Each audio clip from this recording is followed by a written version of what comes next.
Farm Small, Farm Smart Daily is part of the Modern Grower Podcast Network. Check out some of our other shows like Carrot Cash Flow, the Growing Microgreens Podcast, and Farm Small, Farm Smart. Learn more about the shows using the link below. One of the things that we had talked about was kind of the varieties, like you said, that I'm growing and sort of the size and my context. And you clued me in on a really amazing sort of line of seed, which is the EasyLeaf lettuces. And that has been a game changer for us because, I think maybe tomatoes might be the only crop that there is more varieties of other than lettuces. But lettuce is just, it's such an exhaustive list to go through. And it's like, all right, well, what's the difference between this romaine and that romaine or whatever. And especially once you get into like the high end, like lettuce mixes, then it's like just a whole world. And, I was just expressing sort of, like we're small, we're new, we can't dump a ton of money into these like really like high end pelletized seed that everybody uses, so on and so forth. Like I kind of need something that can be sort of in between, a regular head lettuce and that. And then you clued me onto that. And it's been a game changer. And I couldn't do an episode without us talking about the EasyLeaf lettuces because I love them so much. Can you kind of give us a little bit of an understanding about what those are and kind of how they are different than a regular old head of lettuce? Yeah, totally. Yeah, so EasyLeaf lettuces, you're right. They are kind of like a suite of pelleted lettuce varieties.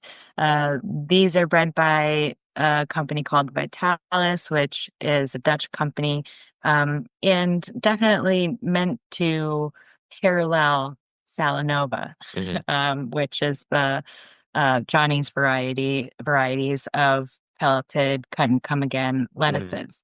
EasyLeaf is, yeah, cut and come again, all pelleted. Definitely has a smaller scope of availability, which I know Vitalis will be like opening up and bringing more varieties in. But that same like green incised, red incised leaf lettuces. We do have a green oak and a red oak right now. There are no butters, but butters always tend to be a little flatter anyway. Yeah. Um, and and yeah, they have really nice upright habit. They all have like fantastic disease resistances, very similar days to maturity and can really stand up, over the course of the cut and come again. They can also be harvested as full heads, which is super great and helpful.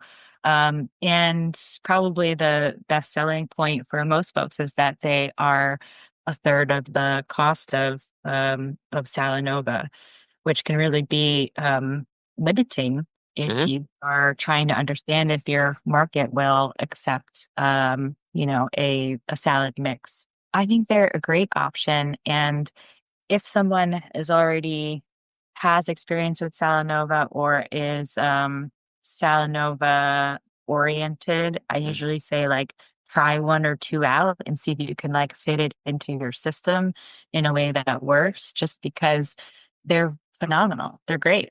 Most people, yeah, go ahead. You can speak. I was just gonna say, and I mean, I've talked it up so much this year that I convinced the other farm, who have been like diehard Salanova users for years, that it's like, listen, like you need to try it, blah, blah, blah. And then, one day it's like, I got my task to like go like, I need you to go seed, 12 trays of lettuce or whatever. And he hands it to me and he's like, this is what you told me to get. So it better be good. And I was like, oh, it will be. And so it was kind of fun to like full circle to like really brag about how amazing it was. And then it was like, I get the responsibility of, kind of introduce them to a new farmer, telling them like, you guys better not let me down. Like I've talked you guys up so much. You better be awesome. But no, I loved it. And it did really well through the summertime. And Georgia summers are not easy on lettuce. And I have some that are outside right now, especially the Brookwood. Is that one of them? Yeah. I have that out there and like no cover, no nothing, just out for all the world to see, in the 20-degree temperatures, and as perfect as it did in October.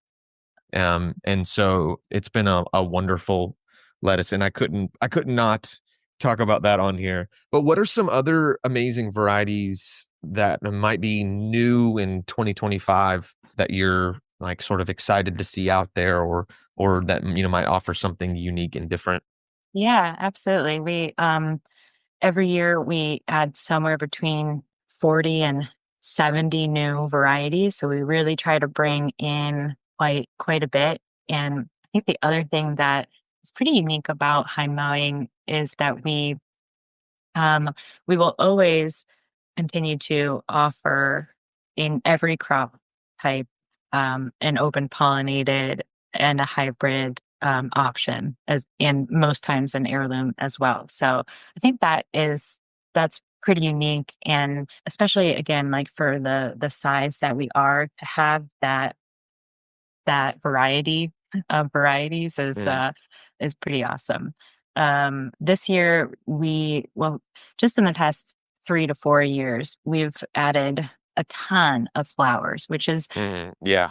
pretty unique. And also like challenging in organics, just because like most of the time flowers are not bred to be edible. You're not like growing them only for the purpose of being edible. But we've brought in tons of great varieties. This year we have the Queenie Lime series, which are all these like kind of like tie-dye zinnias that are beautiful. There's some like peach and lime. Those are really gorgeous. I'm looking forward to growing those. We also brought in a new scabiosa, which is pretty cool. That's like a dark blue scabiosa, and a viola, which is also pretty Mm, exciting, which yeah. is an edible flower. So Are those, they the small ones, the little yeah, ones, like for edible production? Yeah, we're I can't remember what variety we have, but yeah, we're trialing that this year for the first time. yeah, So that's pretty exciting. Today's episode is brought to you by Modern Grower. Modern Grower is the go-to source for 100% organic, GMO-free microgreen seeds. Trusted by hundreds of growers for high quality and low prices. If you're growing microgreens, start saving at shop.moderngrower.co.